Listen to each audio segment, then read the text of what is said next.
Hi, welcome to Chapter 17, Overview Part 3, where we're going to talk about solubility, equilibria, and factors that affect solubility. So what is solubility equilibria? Because ion compounds are strong electrolytes, they will dissociate completely to the extent that they dissolve. When an equilibrium reaction is written, the solid is the reactant and the ions in the solution are the products. The equilibrium constant expression is called the solubility product constant and is represented with Ksp.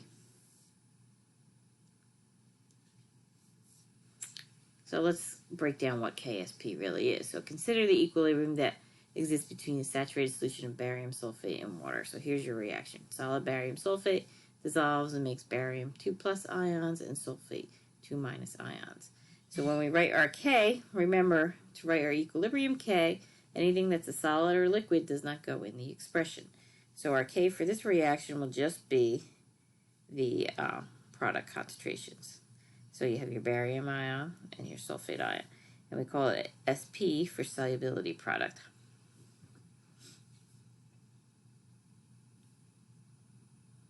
So just like we did back in our equilibrium chapter, when you have coefficients in your balanced equation, they become exponents in your solubility product equilibrium expression.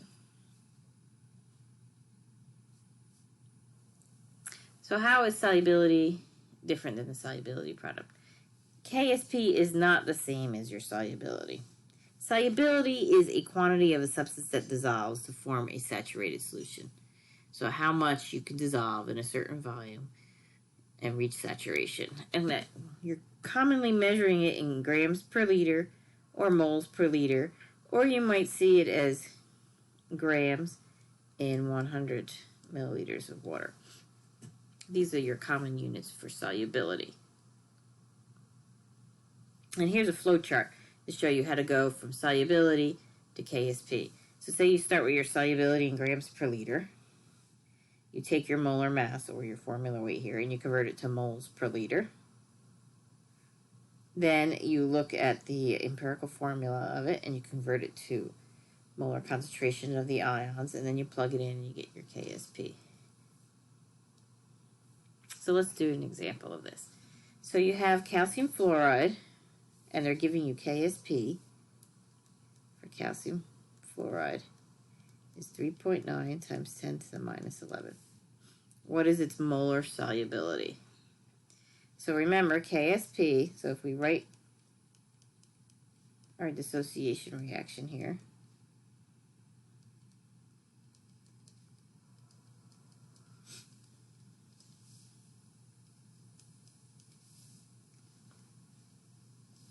and we want to write our relationship for Ksp, it's just the concentration of calcium ions times the concentration of our fluoride ions squared. So that is what is shown here. And that is equal to 3.9 times 10 to the minus 11. So if we want to use the ice method here, remember solids are never in it, so that's why there's nothing written here. And we're starting off with it hasn't dissolved yet. And then once it dissolves, we're going to, if we look at our mole ratios, if 1 mole of this dissolves, we'll have 1 mole of calcium ions and 2 moles of fluorine ions. But if we have X moles of calcium fluoride, we will have X moles of calcium ions and 2X of fluorine ions. So if we plug in this X and this 2X into our Ksp relationship here, we would get X times 2X squared. This whole thing in parentheses is squared, so this ends up becoming 4X squared times X, which is 4X cubed. And that is going to be equal to 3.9 times 10 to the minus 11. Then you divide both sides by 4, and you take the cube root, and you get that X is 2.1 times 10 to the minus 4 molarity. And that happens to be the molarity of calcium fluoride, because remember we said if we had X moles of this, we have X moles of that, and 2X moles of that. Now, if we wanted to convert this to grams, we would just have to multiply it by the molar mass of calcium fluoride. So what affects solubility? Well, there's something called the common ion effect. And it kind of uses Le Chatelier's principle. If you add a salt to this solution that has fluorine in it, say, you're going to increase the fluorine concentration, and what's going to happen to your equilibrium? It's going to shift, so if you increase fluorine, the reaction will shift to the reverse, thus reducing the solubility of calcium fluoride. Likewise, if you add a salt that has calcium in it, you'll increase calcium, causing the reaction to move in the reverse, making more precipitate and reducing the solubility. And you see here how the solubility is decreasing as you're adding sodium fluoride because you're increasing the fluoride concentration. So, if one of the ions in the solution equilibrium is already dissolved in solution, the solubility of that salt will decrease. So what does that say? That's saying if you add a salt that has, say, fluorine in it, you're going to increase this fluorine concentration and end up reducing the solubility of calcium fluoride. If either calcium ions or fluorine ions are present, then calcium fluoride will be less soluble. So if you have it, you're dissolving calcium fluoride and then you dissolve another salt that either has calcium or fluorine in it, you'll reduce the solubility of calcium fluoride. If calcium ions or fluorine ions are added, then the equilibrium will shift to the left, as I showed here, thus reducing the solubility of calcium fluoride or the salt that you're trying to dissolve. So let's actually do a calculation of this. So we add 0.01 molar calcium nitrate. So what does it have in common? Calcium. So we're increasing the calcium concentration here. And we would expect it to shift to the left, making a lower solubility of calcium fluoride. So here is our reaction. Here's our KSP. And now we have this 0.1 molar amount of calcium as our starting amount. And you're assuming that it's going to change by X. So you're going to end up with 2X of fluorine because of the mole ratios. And in this case, you're assuming this X is small, and you could ignore it. So a quick way to do it without doing the ice tables is look at this relationship here. And look at the salt you're dissolving.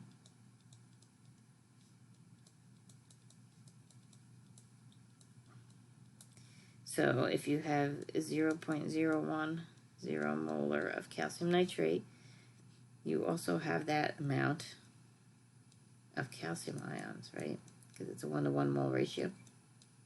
So what you could do is take KSP is equal to calcium fluoride squared equals 3.9 times 10 to the minus 11. And where you see your calcium concentration, you're going to put in this 0.010 and then solve for F. So let's do that. I'm going to come down here and do that. So I have 0.010 molar times my F minus squared equals 3.9 times 10 to the minus 11. So I'm going to divide both sides.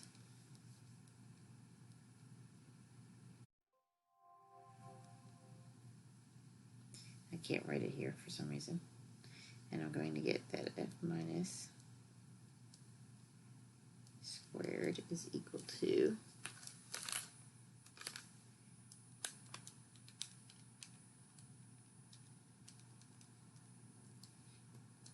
3.9 times 10 to the minus 9. Take the square root of both sides and get that the concentration of F minus is 6.2 times 10 to the minus 5. Then I'm going to use my mole ratio. I really want calcium fluoride, which has a 1 in front of it, but fluorine has a 2 in front of it. And that's going to give me 3.1 times 10 to the minus 5 molar. Or you could do it the way they showed here by using the ice tables. So whichever way you like to do it.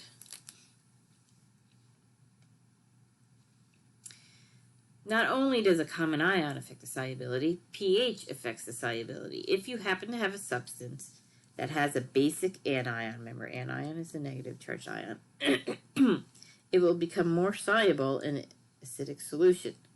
So if you have a lower pH, and examples of that. So here you have lead 2 fluoride and magnesium hydroxide.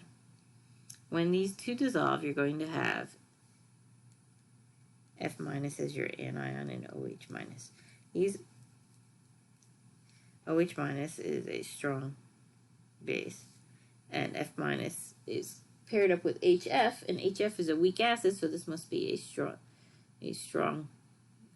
base. So therefore, if you put them in an acidic solution, the hydrogen from your acidic solution will react with these anions, and it will force the forward reaction. Because, like, let's take this for example. Okay, so if it's in a more acidic reaction, some of these F minus ions will combine with the hydronium. And when you do that, you are effectively lowering the concentration of F minus, which will force the reaction to move forward. If it moves forward, you will dissolve more. So you are increasing this solubility. The same thing happens if you have a acidic cation. Remember, cations are positive. But this time it would have to be basic solution, so your higher pH. And remember that buffers control the pH. So when a buffer is used, there is no change in concentration of the hydroxide ion. And down here is just some pictures showing you. Here you have your lead fluoride, and you're adding hydrogen. The hydrogen combines with the fluorine to make HF. It decreases the F minus concentration, which then forces the forward reaction to occur. So you're going to make more lead ions. So you see more lead ions floating around. On the other hand, for lead 2 iodine, so acid is HI, which is a strong acid. So this is not really a conjugate base. It's very, very weak. So by adding hydrogen to it, it won't react with it. So you won't really have any effect on solubility in this case. So which of the following will be more soluble in an acidic solution? So you want to look at your anions that are in each of these. And think about the acid that it is paired with. So here's your conjugate base. And let's write the acid that would go with it.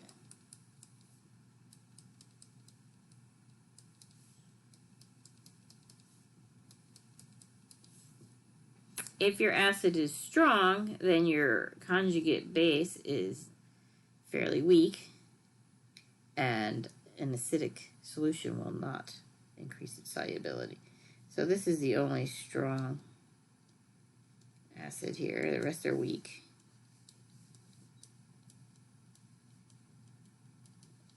So because you have weak acids, your bases, your conjugate bases, are stronger, right? The weaker your acid, the stronger the conjugate base. So therefore, these three will be more soluble in an acidic solution, because these ions here, these anions, will want to react with H+.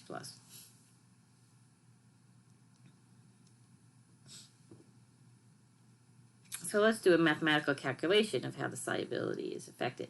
So here we have manganese hydroxide,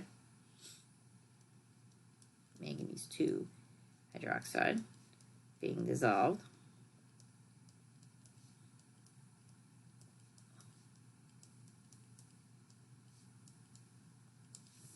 And that is our reaction. And they give you KSP is equal to 1.6 times 10 to the minus 13, which is also equal to manganese times hydroxide squared. And they're saying that your solution is 0.2 sodium hydroxide. And you know sodium hydroxide will separate into sodium and hydroxide, and it's all 1-to-1 mole ratios. So whatever the concentration of your sodium hydroxide is, that is going to be your concentration of your hydroxide. So we can say the concentration of our hydroxide is 0.02 molar. So we know our KSP is 1.6 times 10 to the minus 13, and that is equal to Mn times, and again, we're going to just plug this value in for our hydroxide value. You could use the ice table, and it would be 0.2 minus x, and this would be x, and then we would ignore the minus x because it's relatively small. Or you could just plug it in here and then solve for the concentration of manganese. So your manganese concentration would just be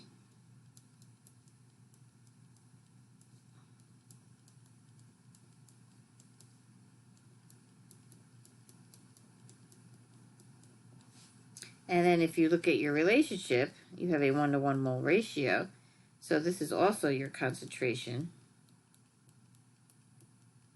your molar concentration, or molar solubility as they call it, of manganese to hydroxide. The third thing that can affect solubility is called complex ion formation. So metal ions can act as Lewis acids and form complex ions with Lewis bases in solvents. The formation of these complex ions increases the solubility of the salts. In this table here are some examples and their solubility constants.